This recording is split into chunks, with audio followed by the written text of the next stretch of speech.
one jump ahead, ramping a little bit in the early game, getting his game plan started. And on the other side, Dusty does have a Pascal in play right now. Let's do see what he adds to the board. He actually does not play anything for his second turn, just decides to only quest for one Pascal and then pass it back to Chris. And Chris, with an open field, moving into his 4 ink turn, has to feel quite comfortable. He is, of course, the more controlling player. He does have a lot of late game power in terms of all the Maleficents, Hades, the brand new Lady Tremaine from Rise of the Floodborn, and of course, Be Prepared.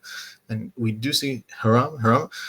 The main, I guess, buff to this Ruby Sapphire strategy from Rise of the Floodborn, it gives the ability to draw 2 cards by discarding a item in play, in getting rid of it and being able to draw 2. So much needed card advantage does Sapphire have now as opposed to the first set, and that enables this strategy to be paired with other color combinations. In this case, the Ruby ink, and this ink obviously has incredibly powerful late game threats like we mentioned previously, so great color combination overall. And we're going to get to see if Chris can actually go ahead and draw those few extra cards using, of course, this Nick Wild we have on our screen right now. It's able to recycle those Pawpsicles, and those Pawpsicles already draw you a card, and with the very powerful Haram is able to get rid of the Pawpsicle that already replaced itself and then draw another 2 cards. So a lot of card advantage from the side of Chris. We did get to see that very powerful combo, and all of this very pivotally does not cost any ink, so he's actually able to also combo this into the Fishbone Quill, which lets him play extra copies of ink in the turn. He doesn't have to reveal the ink that he plays, so it can be uninkable. So he does have the ability to play as many uninkable bombs as he so wishes, and they'll all be useful with Fishbone Quill. And he already has 3 cards drawn per turn, 4 with the draw for turn, and then also inking twice per turn. So Chris, well and truly full game plan in effect, and we get to see him with a full grip of cards. And now Dusty is going to have to sort of deal with this onslaught of card advantage, and he does actually answer with a little bit of his own, with friends from the other side drawing him 2, keeping him in the game in terms of card advantage. But again, he does not actually have that much access to ink, only at 4 to Chris's 6. So that'll be the main determining factor between these two players. How much can they get done with the ink available? And the most fantastic play on 4 to come out of Rise of the Floodborn for the Amethyst strategy, we do get to see Merlin Goat, and just incredibly powerful, being able to gain a lore on play, gain a lore when it leaves the play, and also having 1 questing power being useful in play as well. So just overall incredibly well statted as a 4/3/3 and having a lot of questing to be done. So great play on 4. And again, we do get to see actually getting rid of the Fishbone Quill does Chris, so he does value that cycling through a few more cards over inking, and it might be a consequence of the fact that he does have just a lot of powerful cards in his hand that he might not want to necessarily ink. He is probably wanting to draw into some inkable card, and he decides, okay, I already have enough ink in play to be able to play Hades, so I'm going to draw a few extra cards, not ink anything through Fishbone Quill, and develop that threat in play. And he tells himself, okay, I have more than enough time to be able to draw natural ink, develop a few more threats with that. So he just decides to very astutely draw 2 cards, and back to Dusty. So Dusty having to deal with this Hades in play now, and he's unable to deal with the card advantage engine from Chris until the Maui comes down. Maui being able to deal with the Hermit on the other side. So Chris's card advantage engine has been stunted. In the meantime, Chris did, like we mentioned before, cash in those several few card draws. So not too threatened in terms of cards, but he does fall behind in play slightly. Has to rely on this Hades to kind of weather the storm from Dusty. Dusty actually does have a few characters in play, but not a lot of questing power overall, only having 2 between the 3 characters. So he's not necessarily running away with the game like in round one, where we saw that there were only two cards in play, but upwards of five questing power. So not exactly the same type of strategies. This is more of like a mid-rangey bounce style from Dusty. He actually nickels and dimes his way up to the 20 lore through several quests and then bounces and then tries to find value out of all his cards. So a little bit more of a methodical approach is Dusty's deck. And again, Chris just playing bomb after bomb. He does only have 7 ink available, so he's gonna have to move up to that 8 and 9 ink. And we do get to see Fishbone Quill actually able to be inked itself. So once already having enough ink in play does Chris, he decides, okay, I don't need this quill anymore. It's gonna supplement my future bombs. And Dusty actually has been gifted a few ink as a consequence of these Hades from the side of Chris. Obviously, Hades is very good at removing a card, but it does give Dusty access to a few more late game options or multiple plays in one turn with that 7 ink in play. So he does decide to go ahead and sing his draw 3 spell. Again, this letting him is just going to draw an attack from the Hades or continue to remain in play while Hades goes ahead and quests. So it's a very good time to sing with it, as this forces action from Chris. And at the same time, it allows Dusty to have all 7 of his ink available. And we're going to get to see an 8th ink, actually. So he is planning to play something large, and it is an Elsa. So Elsa is going to be the perfect card in this scenario, as it allows Dusty to tap down both Hades. Both Hades are going to be unable to be used on the following turn, and then can be dealt with later by Dusty. And at the same time, this Elsa, incredibly powerful. Spirit of Winter having 3 questing power, exactly what Dusty needed to, sort of continue to be in control of this board. He was falling a little bit behind, but Maleficent, pound for pound, being able to be played here, getting rid of that very powerful 3 questing power card. And then at the same time, these Hades now are no longer locked down and will untap as early as next turn. So does Dusty have a follow-up Elsa, for example, or does he move up the curve to something larger, or does he play multiple cards in one turn? He does seem to be deliberating on his options. He has drawn a couple of cards, so he's not running out of them quite yet. And this is actually Merlin Rabbit. So Merlin Rabbit, also a great addition from Rise of the Floodborn. It's going to allow him to draw cards on play and on removal, and allow him to, okay, ink for a 5-drop here. And we're going to get to see what the 5-drop is going to be. Maui. So fantastic answer to one of the Hades here. Previously tapped down by Elsa, still tapped during Chris's turn, and then now dealt with by Maui. So a great answer from Dusty. And again, we do see that Dusty, although he is more inclined to be the aggressive deck, he does have decent mid-range grind power against what Chris is doing. Chris, again, just planning to play 1 bomb a turn for the rest of the game, but again, doesn't have that very powerful draw engine that we saw previously. So he is going to be put to the test. Is the top of his deck going to give him that 1 bomb a turn like he wants to do? How many more Maleficents, Hades, and Lady Tremaines does he have? And will they line up well against what Dusty's doing? Dusty, again, not a lot of individual questing power in his cards, but his cards have a lot of value attached to them, like does this Merlin Rabbit. So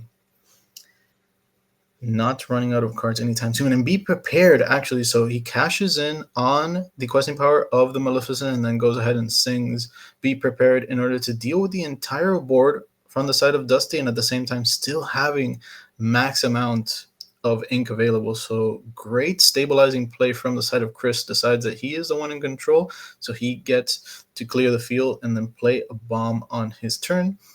Goes ahead and gets rid of an item to draw 2. So he has a very powerful Harem draw engine again set up, and goes ahead and just ramps with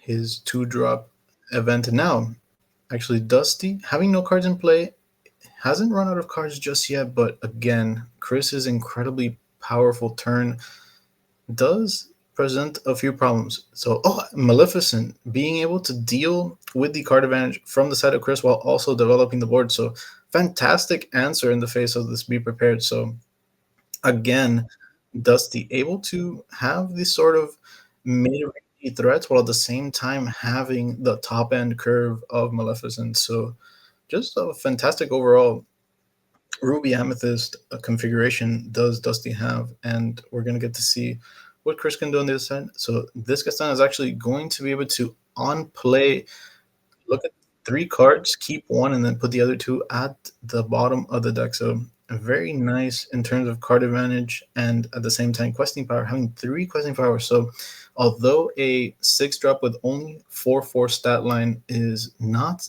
ideal in terms of combat power, it does make up for it with questing power and also card advantage attached to it. So just a great mid-rangey card on the side of Chris. And Chris is actually going to get a look at what Dusty is working with and draw a card right after. So he's going to know exactly how to play around each and every single one of these cards if he is able to. Sees a very powerful Maleficent, sees a couple of extra cards. So now he knows that anything he plays is probably going to be dealt with. So maybe he plays a sort of a bait character. So a character that's going to take the Maleficent out of Dusty's hand first and then plays a slightly larger bomb after. So we do get to see that play right here with Nick Wild recycling the Pawpsicle. So even if a Maleficent comes down and deal with either of these cards, both of these cards actually replace themselves. So very smart from the side of Chris saying, okay, if you want to use your large threats, Dusty, you're only going to deal with cards that have already gotten value. So a good heads up play from Chris, and Dusty again not wanting to expend his Maleficent yet, so instead he goes ahead and draws more cards with Merlin Rabbit. And Merlin Rabbit able to be bounced back to the hand to draw a card and then used again on play and when it leaves play. So just an incredibly synergistic card with all these other bounce effects that Dusty has available to him. And we do see Nim Snake able to bounce back that Merlin Rabbit and draw a couple of extra cards. So Dusty keeping up with the card advantage front. And at this point, both decks just performing their best impression of control decks. Both decks have decent early games, but it's again based on these very powerful bombs in the late game. Dusty more relying on his micro synergies, being able to use 2 to 3 cards per turn for his advantage. We do see Spellbook here actually going to pose a significant clock from the side of Dusty toward Chris. So Chris actually has to win the game over the course of, we'll say, the following 6, 7, 8 turns. And will he actually be able to close out the game?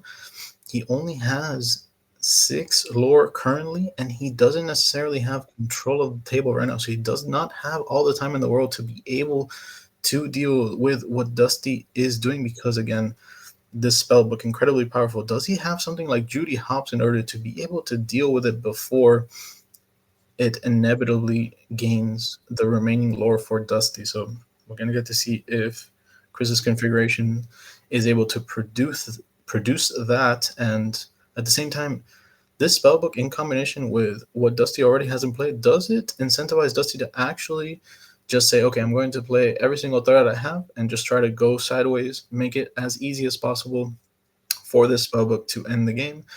Maleficent has something to say about that from the side of Chris. So Chris goes ahead and taps out, plays Maleficent, deals with the Maleficent on the other side of the table, and leaves only one questing power and the spellbook. So the best way to deal with this situation, Chris says, is to race you back. So he goes ahead and goes to 11 lore on his side and poses a question to Dusty back again. Can Dusty find answers to these mid-rangey threats? We know that he has that Maleficent in hand. Does he deal with Gaston? Does he deal with Nick Wild? And do these cards even matter in the face of the Maleficent as well? So let's see what Dusty wants to prioritize. And at the same time, does he actually want to do something like go wide and try to finish the race against Chris? Does he identify that Chris has too much questing power in play right now?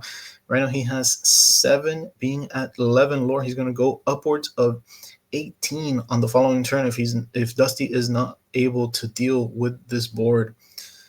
And Chris, again, not really caring if Dusty deals with the board. All of these cards replace themselves already.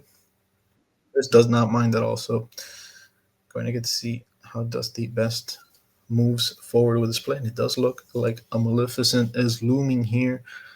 It's probably going to deal with this Gaston, it being the highest questing power in play.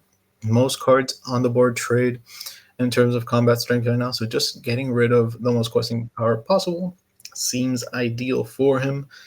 Does he have an answer for this tapped Nick Wild, or is it going to live to the following turn? We do get to see a Pascal. So Pascal going to be able to add a few additional questing power to Dusty's board, and it is relatively uninteractable with if there's a board on the side of Dusty. So good addition to the play there. He's actually unable to use his spellbook on that turn because he did run out of available ink. So not gaining an 11th lower that turn, deciding instead to develop the Pascal, and on the following turn, Pascal is going to be able to go sideways, and the lower book's going to go sideways and be able to gain 2, so effectively not losing any lower there. So I do like the sequencing from Dusty's side.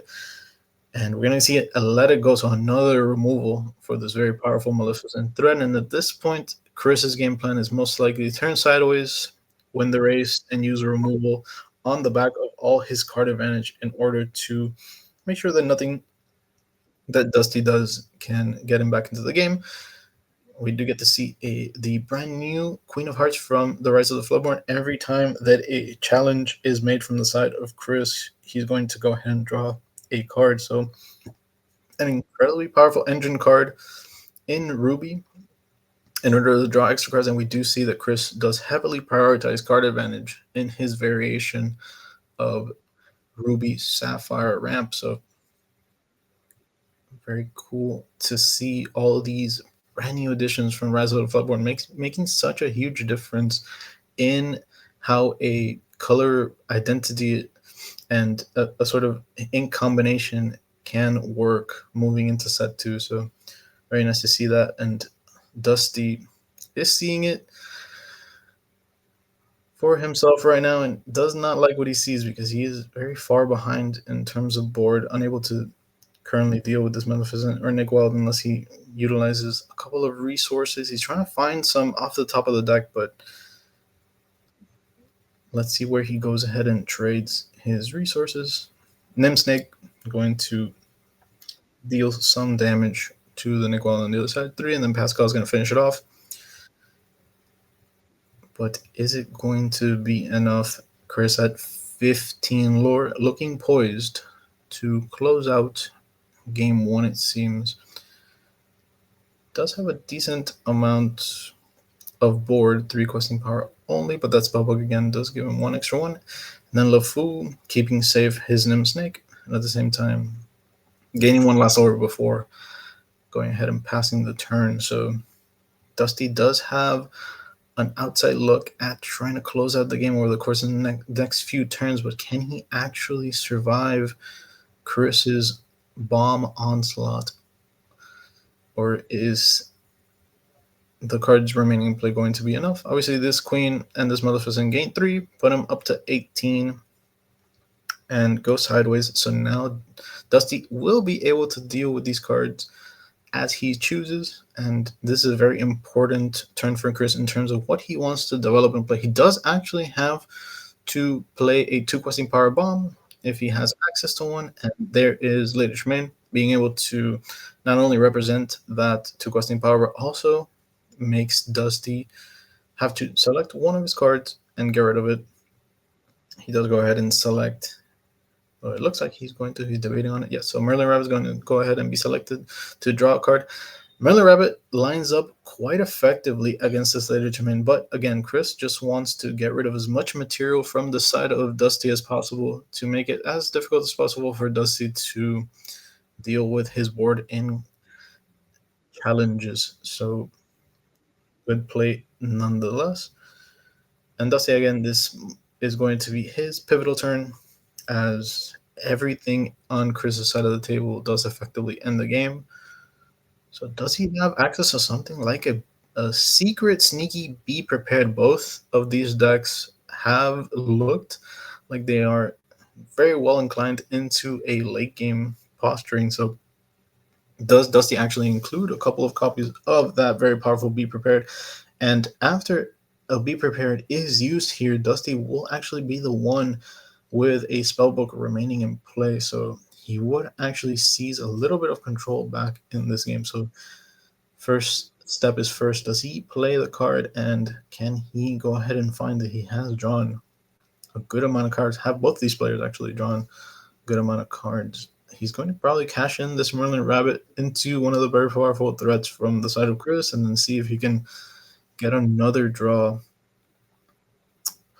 off of the rabbit. Does he find what he's looking for, and how does he want to sequence this? So again, challenging Maleficent, drawing another card, weighing his options, trying to see as much of his deck as possible before making a commitment with his ink. But will it be enough? And does he have the tools necessary?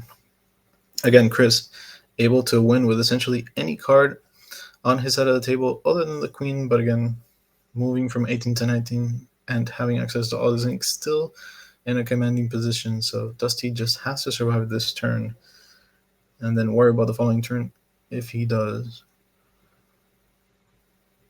3, Maleficent, draw a card.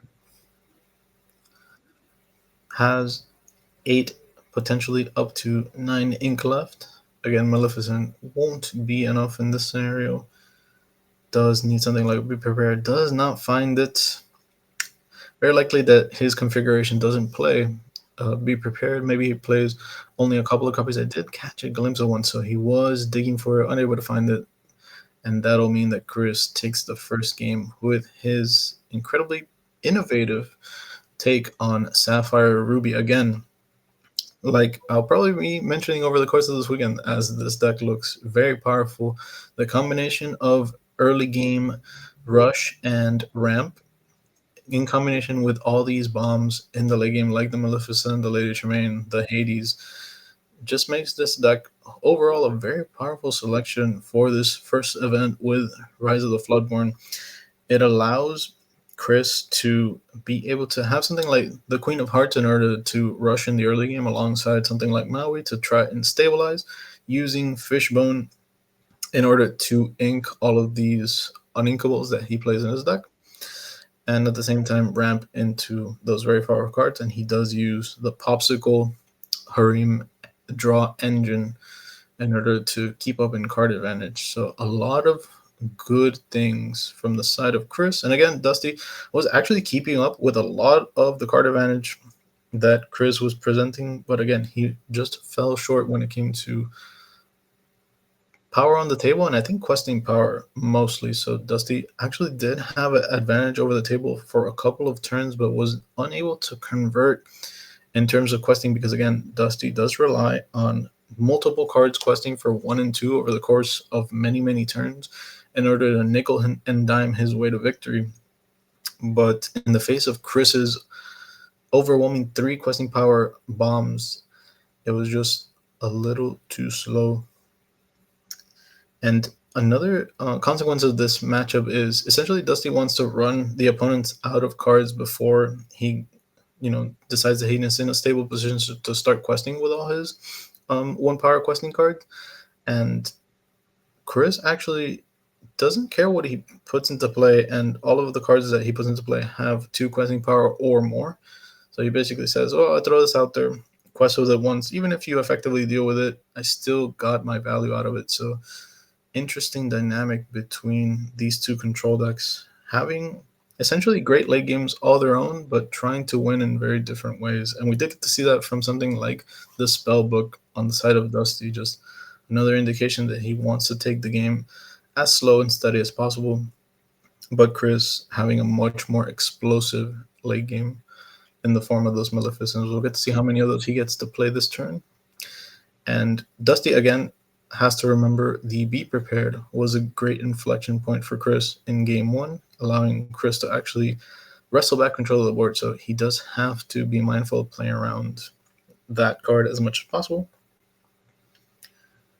To get to see a Pawpsicle on turn 1, Rush Queen on turn 2, getting rid of Pascal. So actually punishing the fact that a second character card was not added into play, and that is great deck building overall from the side of Chris, understanding that he needs something on turn 2 to be able to deal with these very powerful as we saw in previous rounds, aggressive strategies that only have one willpower, and the queen being able to deal with those very effectively, Queen of Hearts, and just doubling down on that, being able to deal with Pascals as well in the early game. So maybe in the future, Dusty will be mindful to keep his Pascal untapped until he has another sort of character in play. And a great play to identify that from the side of Chris and being able to punish that. So we're going to get to see how impactful controlling the board is for Chris over the course of the next few turns. He does have a little bit of an awkward hand, as he has to develop these Pawpsicles in order to draw. Maybe he's trying to see all the options possible before inking something. Does have to be very mindful of what goes into the ink, as he is more or less trying to assemble a combination of cards, including Fishbone Quill and a sort of draw engine. So does get rid of Scar the. And yes, so Chris actually did in fact win game one. The metrics don't show it here, but Chris does have a 1-0 start in this matchup, and we do get to see him develop a, looks to be a clock in play, and goes ahead and quest for one passes turn. Dusty on the other side actually gets to use the set one, very popular set one combo of Maleficent into Friends on the other side in order to draw a couple of extra cards before actually committing his ink for the turn. He does go ahead and do so now, plays a Pascal down, and then plays Merlin Goat in order to gain a little bit more lore, understanding that he does, even though his late game is quite good, he does have a limit to the longevity of his game plan in the face of Chris's overwhelming bomb strategy. So he does want to get a little bit ahead in the early game, get as much lore as possible incidentally through playing his cards, and hopefully he'll get to bounce a few of his cards for value during the course of the game. But for now, just Chris chugging along, actually playing down. Okay, so his engine is fully running at this point, being able to draw two by discarding an item card and play the item, having already replaced some in the form of Pawpsicle. So this combination, I do suspect, is going to be incredibly popular over the course of the weekend, as it's just so powerful, being able to curve a Pawpsicle into a draw two and then recycling it with Nick Wild in the future, hopefully, and all of those cards leading into the very powerful late game bombs. So to get to see Dusty, how does he want to deal with this board? And actually, very astute choice from Chris to leave everything untapped. He understands that he is the inevitable winner the longer the game goes. So he decides, okay, I'm going to use my board only to deal with your board on the other side. I have no reason to try to nickel and dime my way to a few points of lore, because eventually I'll have complete control of the board anyway after something like a Be Prepared. So just keeping his resources untapped and safe for now. And we do get to see Dusty has no choice but to put his Merlin Goat sideways. Merlin Goat already got the value from entering, does go ahead and quest, and then we'll also get a little bit more value when leaving play as well. So Dusty doesn't mind using it for what it's worth for right now, forcing some sort of action from the side of Chris. And Chris is actually opting to ink a few copies of Fishbone Quill in this game. Doesn't actually want to turbo out any sort of ink, actually valuing the card resources in hand a little bit more this game. We did get to see that in game one. He did use that Fishbone Quill to accelerate himself, but here he's actually taking his time, just saying, okay, I have a decent control over this board. I'm going to keep my cards in hand as high as possible, and instead just going one ink a turn and using that fifth ink to play a Maui, deal with the Merlin Goat on the other side, keeping all of his cards alive and well, and going to 5 lore, and then passing turn to Dusty. Although he is typically the one who wants to be ahead in the early mid game, is actually fallen behind, all as a consequence of this very powerful curve out from the side of Chris, going from Queen of Hearts to Harem into this Maui, and a Maui of his own will actually very effectively deal with the card advantage on the other side. But as we saw in game one, same thing. Dusty deals with the card advantage effectively, but it already drew him upwards of 4 cards. So Chris does not mind if his board gets dealt with right now because all of those cards were essentially free. Because again, getting rid of these Pawpsicles to draw extra cards is just so powerful. So moving back, Dusty did wrestle back a little bit of board control and is developing his ink quite nicely. And how is Chris going to retaliate?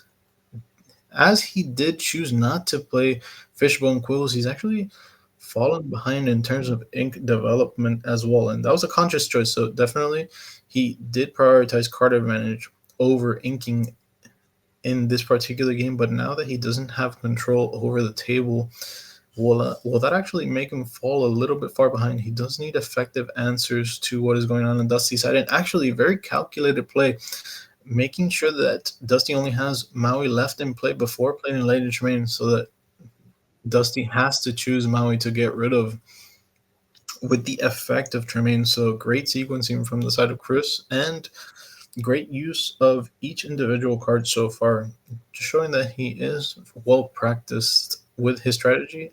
Surely he plays a lot of Pixelmorn moving into this event. So do like seeing that. And from the side of Dusty, again, he's doesn't have control of the board, but every single card that he's played has given him incidental value when it comes to both drawing cards and questing. So he hasn't done a lot, but he is upwards of 5 lore right now. So great little combination of these Amethyst cards released in Rise of the Floodborn just give you so much incidental value and are a great way to add to the table without having to play something that costs 6, costs 7, costs 8. So great overall value from the Merlin Nim packages, and we're probably going to see a lot of those across the weekend as well. So we're gonna see what Chris can do on his turn. He does have that Tremaine in play, but Tremaine actually has nothing to attack into, as both of Dusty's cards have not quested yet. So Chris is gonna actually be able to develop his first large threat of the game after this Tremaine. Maybe something like a Hades will come down. Will he actually prioritize something like singing this? Let it go, getting rid of the prince. He does. Not allowing these bounce synergies to be established is very good from the side of Chris, because again, Dusty does have a couple of ways to draw cards, but a lot of the card advantage synergies that Dusty has are from returning cards back to his hand and reutilizing them over again. So interrupting that is a very smart idea from Chris, essentially saying you will run out of cards eventually if I stop these synergies. So heads up play from the side of Chris, and then because that was Sang, goes ahead and plays Gaston again. Very good at questing and has respectable stats overall. So great turn from the side of Chris, and Dusty just falling slightly behind again when it comes to these 7, 8, 9 ink turns. Chris just has a little bit more punch in each individual card, and it's Dusty's synergies that are gonna get him through. But if Chris deals with these synergies before they come into fruition, then Dusty won't be able to keep up. But step number 1 for these synergies is going to be the Merlin Rabbit. Drawing extra cards here. Let's see if he wants to ink and then play a 5 cost. Does look like potentially a Maui here would be a great answer to this Tremaine. Goes ahead, deals with Tremaine, and lives on the way back. Maybe insulating against another Tremaine that could come down in the future. And then the goat going sideways and forcing Chris's hand. Does Chris actually want to quest for 3 with this Gaston or deal with the Merlin goat on the other side? It depends on what the removal options are for Chris. And although it's only 3 cards to 1 on the side of Chris, Chris might not actually feel that incentivized to use something like Be Prepared here, because again, the rabbit has already drawn so many cards, and the goat will actually gain a lore on his way out. So Not the greatest spot to use Be Prepared, but again, he might just be forced to do it because it is three whole cards on the other side. So he does effectively do that. Dusty's going to gain his incidental value from his cards on their way out, and the board is clear. Unable to sing it, notably. So the first person that's going to be able to develop his board after this Be Prepared is going to be Dusty. Very different from game one, where it was actually Chris. So this might be a very important inflection point. Dusty doing a fantastic job of playing around this Be Prepared that he actually had in mind the entire game, and now able to take initiative in the threats that he wants to develop. And something like a spellbook here would actually be fantastic, and he does have one. So this guy's fantastic because he can activate it, go up by one, and on an empty table, he knows that he's going to get a few more activations from it if it's not dealt with something like a G Hops on the way back. So definitely Rabbit, also a lingering card draw on the table. And we did see Dusty had a couple of cards left in hand, so was able to develop fantastically on this turn while at the same time not having to worry about any bomb on the side of Chris. And we do know that Dusty does have Elsas and Maleficents, so he's actually probably waiting for Chris to develop some threats before using some of those. And again, that those are Dusty's heavy hitter questing power cards, having two and three questing power each. So no, nothing too envy from the side of Dusty. Um, Chris, on the other hand, is going to use this Pawpsicle engine to recycle his Pawpsicle and then draw an extra card, and then also ramp a little bit more. We did again get to see that he chose not to ramp in the earlier game, and then does so now just to be able to effectively use two of his ink to get ahead, but leaving this rabbit in play. Goes ahead, goes sideways, gains one more, goes up to 9.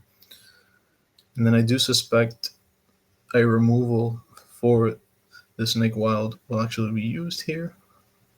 Oh, we do get to see Yzma. So this is one of my most favorite cards from the Rise of the Feldborn set. It actually gets to place a card. It should be from the discard pile.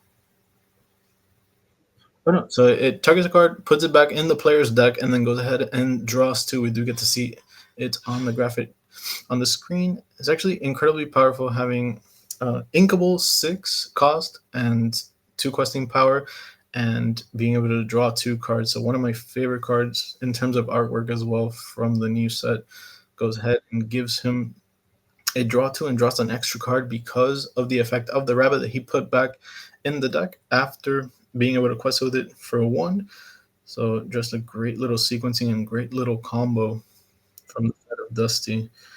And goes up with the spellbook one more, goes to 10. So halfway there is Dusty, and with full control of the table. And if he didn't have any sort of late game threat like those 8 cost Elsa or 9 cost Maleficent, he did get to draw 3 cards this turn. So he most definitely probably does now. And again, will be able to recycle that effect from Yzma with this Arthur. So this Arthur, incredibly powerful at the bounce synergies that Dusty has in his deck, being able to gain lore from bouncing his cards. So we'll get to see if he's able to do that. And Hades actually puts a stop to that. So again, Chris, good on him identifying that the bounce will be a little too much value. So just getting rid of that before it happens, and jumps ahead one more time. Just again, what Chris's deck is able to do is actually get ahead in terms of ink, and is able to use that ink advantage in order to play all these very powerful cards earlier on. And he's able to play Hades, a little bit of ramp, and then passes it back to Dusty. But Dusty actually in quite a decently commanding position, being able to gain another 3 quest, use his questing power this turn to gain 3 more lore, and at the same time having full access to his ink in order to deal with this Hades before it does any more damage, and goes ahead, draws a couple of extra cards, puts back 1 card to the top of the deck that he fumbled down, and then proceeds with inking Maui and using it immediately for the spell book. This indicates to me that he probably knows exactly what he wants to do for his turn. It's most likely going to be something like Elsa. That would be the perfect card here. Adding to the questing power while at the same time forcing out something like a Be Prepared from the side of Chris. And even if Chris does have something like that Be Prepared, he will lose the Hades and the Nick Wild. So in a commanding position is Dusty here, and showing that again Chris did not get ahead in terms of ink this game as opposed to the first game. And if it's an even fight, both players have a great amount of value when it comes to what they can do with their ink. So not falling behind at all is Dusty in that front. Shows him the goods. Double Maleficent, ready for anything, and be prepared just in case things get a little too dicey. Lady Tremaine just to top it all off. So Dusty, all the cards he could ever possibly need are in hand, and he also has control of the board. So, and he is the one with the spell book as well. So even if all resources are traded, he's still gaining one lore per turn. Hades doing his best to deal with the Spirit of Winter Elsa, incredibly powerful. Going ahead and inking another card is Chris, and then let's see if he just goes ahead and passes turn here. Yeah, so this Yzma going to be the second turn in a row that it gets to quest for 2, getting that incidental value from all the cards drawn at the same time, just surviving. Because of how Dusty has sequenced his cards, he's able to protect this Yzma previously with the Spirit of Winter Elsa, and then this turn with most likely a Maleficent that is to come down. Just getting the maximum value out of each individual card as he has to in order to keep up with what Chris is doing. And now goes ahead and spellbooks. Does he have anything for 3 ink? He just decides to leave it up and goes ahead and passes the turn. Turn was already good enough as is. So now Chris actually has to choose between dealing with the Yzma or questing himself, choosing on how he's going to actually deal with this Maleficent, or does he just go ahead and have access to another Be Prepared? He has to deal with so many different threats from the side of Dusty. How does he, effectively play around the remaining few lore from the spell book? How does he actually deal with disease? Much finally goes down by being challenged, but the Maleficent looming in play.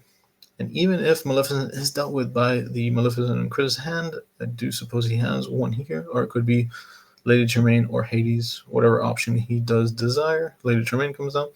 Spellbook, again, still looming incredibly powerful in these control matchups. So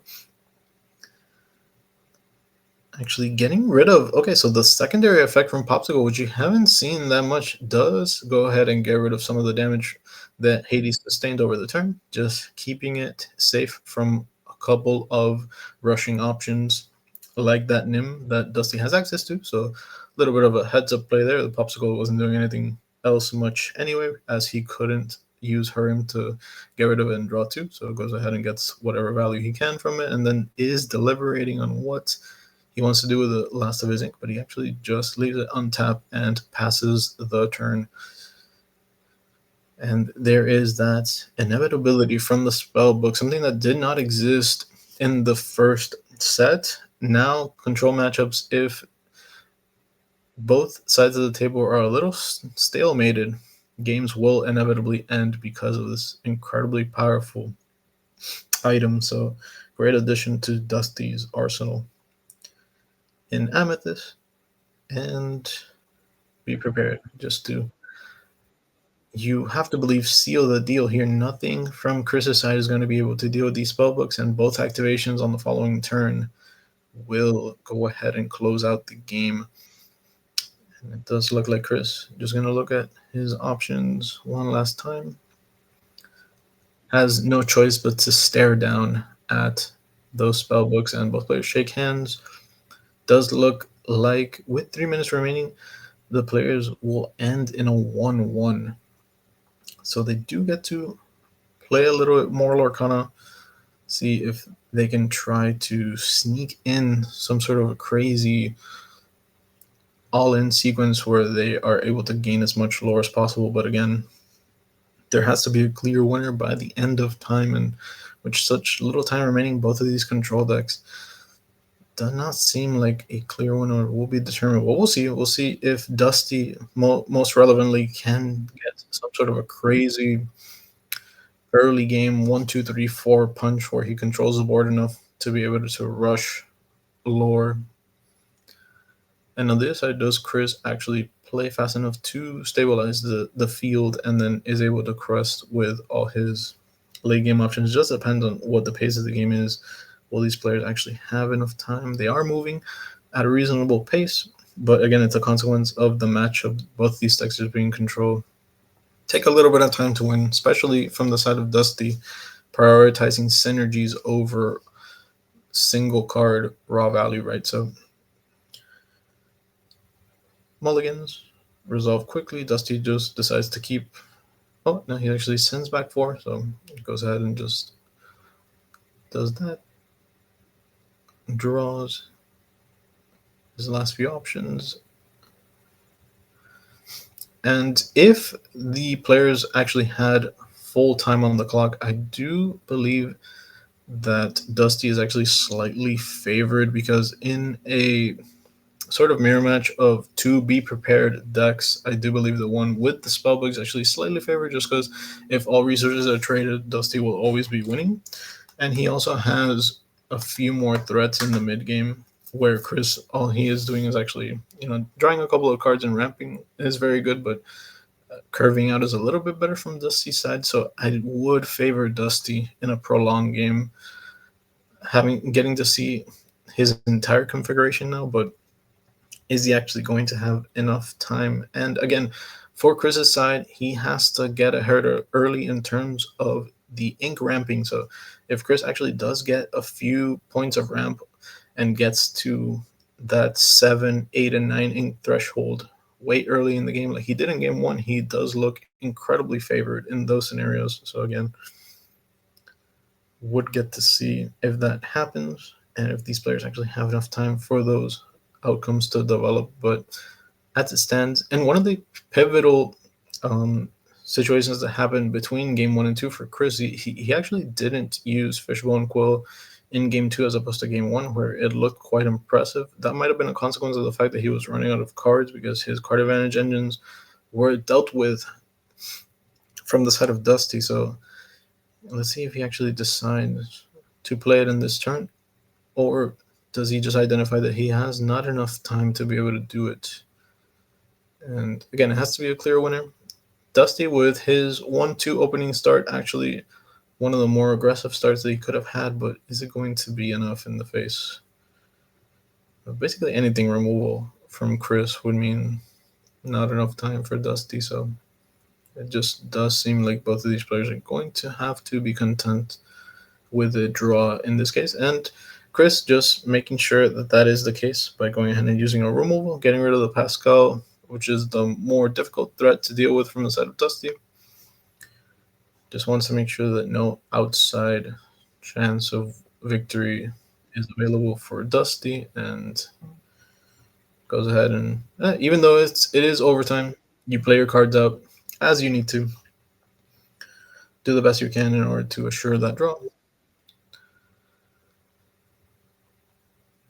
And then we'll get to see if Dusty can play some relevant card, maybe some sort of Maleficent here, would be able to add to the table while at the same time drawing an extra card. He does have that right now.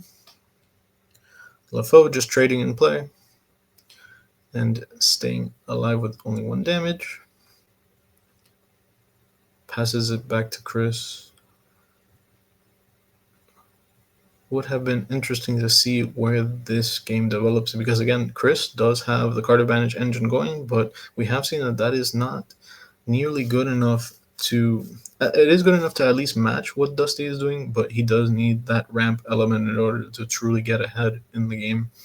And he does have the Fishbone Quill this game, but it would have been interesting to see if that would be enough in combination with the draw engine to get him the victory. But as things stand, Dusty actually developing quite well. Going 1, 2, 3, and now a 4-drop as well. So curving out perfectly did Dusty, and doing his best in order to turbo out a few lore points. and looking promising in terms of what could have been for this game. One side having the ramp and the card advantage, the other side having the blistering start and the decent mid-range threats. Both players getting the game plan that they wanted. Having to choose LFO here for the late nature main effect, and then that will be the 5 turns, and that will be an eventual draw for both players. So what's looking to be an incredibly exciting game. Again, both players got basically their dream openings from each side. We did get to see both decks, however, do